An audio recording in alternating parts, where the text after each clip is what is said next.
TikTok.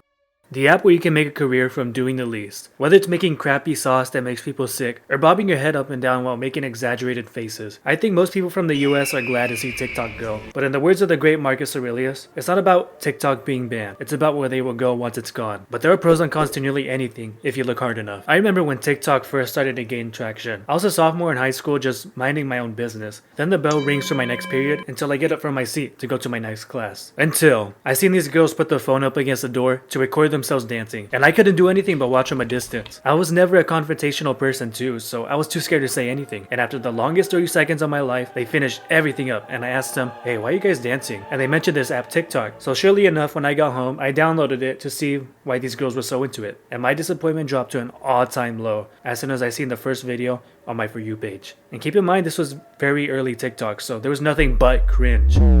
And I may or may not have made a viral video, but that passes long behind me. So like many other people are thinking, TikTok needs to go. And like I said earlier, there will be pros and cons to nearly everything if you look hard enough. So today I will be talking about these pros and cons, and hopefully you can come to your own conclusions or whether or not you support the TikTok ban. One of the pros that stick out to me is the fact that we will start to see less stupid trends. Now, there were countless stupid trends that originated on TikTok, like the Devious Lick Challenge. Now, back in my senior year, this challenge was taking the freshmen by storm. People, keep in mind a very small portion, were stealing phones and whatnot, but that wasn't the worst of it. Someone tried stealing a urinal. Now, you're just asking to get some disease if you're trying to steal a bathroom urinal from the school. They somehow got it detached from the wall and just left it on the floor to die. I'm not even mad at the fact that someone tried stealing a urinal. I'm mad at the fact that the school locked up that exact bathroom where everything took place. Just that one bathroom. And of course, someone decided to do the Devious Lick Challenge in the bathroom next to all of my classes. And to add on top of that, we already need to get security to escort us, which is what I explained in one of my other videos. So we had to walk a greater distance since that singular bathroom was locked. Another pro I want to mention is the fact that other apps aren't as influential to people as TikTok is. A situation that really highlighted the influence of TikTok was the whole Stanley Cup craze. I'm gonna be honest, I did not care for this whatsoever.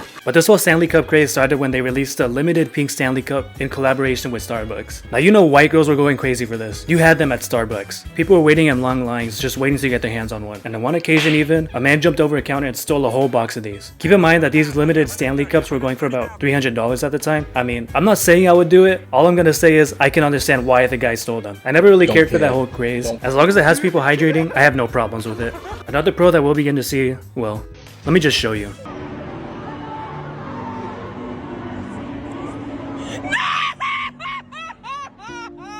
You can't tell me that is healthy, bro. No sane person would cry this much to a song, let alone a Taylor Swift song. And a part of me thinks TikTok does it on purpose to get people to engage more with the app, but this sometimes backfires and it can make you feel like an idiot when you realize the account is satire. Speaking of satire accounts, I recently made one out of boredom. Don't judge my hobbies. And the amount of people that thought it was real is astronomical. It even got people fighting amongst each other, debating whether the account was satire or not. With the banning of TikTok, we'll also see the possibility of healing in people's attention spans. Keyword, possibly. The reason I'm not saying that it will definitely happen is because there are other apps with short form content. YouTube Shorts and Instagram Reels. Now I'm more of an Instagram Reels kind of guy, but that's for another video. Shit, even Amazon started doing short form content called Amazon Ideas, and all it does is just promote items you might like. Don't even get me started with YouTube Shorts.